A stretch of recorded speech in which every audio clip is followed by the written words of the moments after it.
글을 언제 쓰게 되셨는지. 글은 사실 평생 써본 적이 없어요.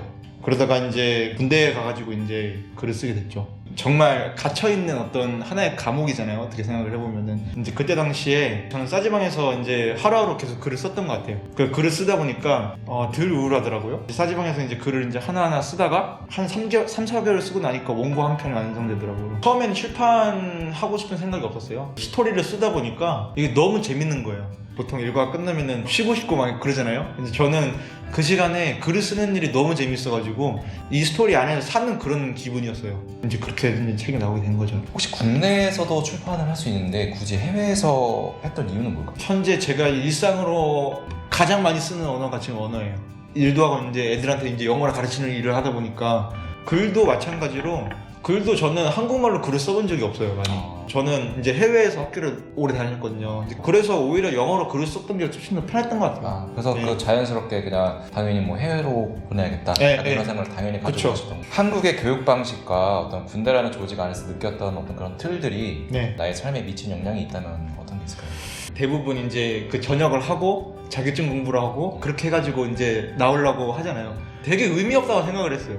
물론 그게 나쁘다는 건 아니지만 그것들을 준비를 하는 사람들은 대한민국에 너무너무 많아요. 그렇게 안 하면은 좀 뒤처진다? 막 이런 적이 있는 것 같아요. 많은 사람들이. 새로운 사원을 뽑는 입장이라면은 그런 사람들을 뽑아보고 싶겠어요. 아니면 책을 한번 써본 사람을 뽑아보고 싶겠어요.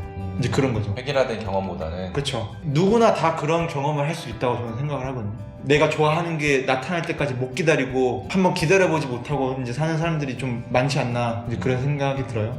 우리 사회적으로도 너무 많이 압박을 하잖아요. 사실은 취직해야 된다, 막 공부해야 된다, 막 이거 해야 된다, 저거 해야 된다. 근데 저는 한 번도 그런 얘기들을 듣고 살아본 적이 없는 것 같아요. 심지어 저희 부모님도 그런 얘기를 안 하셨으니까. 안 하시고 네. 평범하게 사는 것도 사는 방식 중에 하나 아닐까라고 생각을 하는데 나에게 평범한 삶이라는 것은 좀 어떤 건지. 제가 생각하는 평범한 삶은 그냥 내가 행복해야 된다고 생각을 해요. 그냥 어떤 삶을 살든지 그냥 내가 행복해야 되는 게 가장 먼저 아닐까요?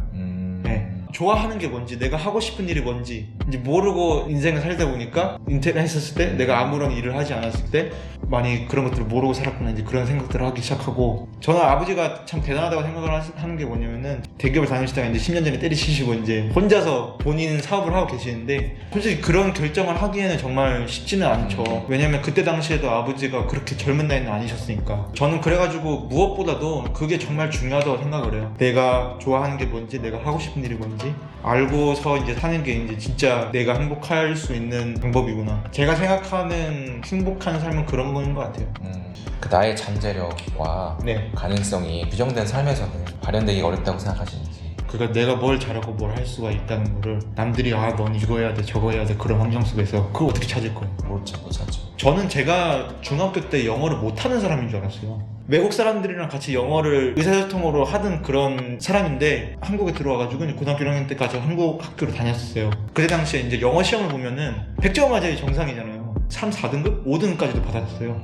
그런 거를 봤을 때 우리나라의 어떤 영어를 가르치는 그런 방식이 뭔가 그런 잠재력을 모르고 살았던 게 아닐까. 그런 게 우리 사회에도 굉장히 많을 거라고 저는 생각을 합니다. 네. 저는 아직도 기억나요. 그 주관식 문제가 하나 있었거든요. 그 한국어 문장을 영어로 번역을 하는 거였는데 근데 그게 틀렸어요. 교과서에 있는 지문 있잖아요. 그걸 그대로 외워가지고 그걸 뺏기는 거였어요. 저는 그 이치를 몰랐던 거죠. 규정된 삶을 왜 깨야 된다고 생각하는지. 세상은 정말 단순하다고 생각하거든요.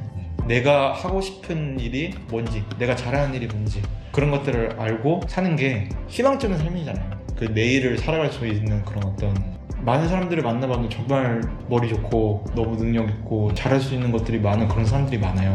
아니 너 그런 걱정할 필요 없다. 먹고 사는 문제는 어떻게든 해결이 될 거다. 그렇게 이야기를 해줘도 거의 대부분 안 믿는 것 같아요. 대부분의 사람들이 그런 환경에서 자라왔기 때문에 그러지 않을까. 그렇게 알아 깨고 싶어하는 사람들에게 혹시 그런 근심이나 어떤 그런 걱정들이 우리를 파괴하지 않나 그런 생각이 들어요. 나한테 주어진 환경이 그렇게 되지는 못해도 하고 싶은 그런 열정, 내가 뭔가를 할 수 있는 그런 여건이 안 된다고 생각을 해도 그 길은 언제든지 열려 있다고 생각을 해요. 그거는 본인이 찾기 나름이고 어떻게든 방법은 있어요. 걱정 안 해도 된다. 그런 얘기를 하고 싶습니다.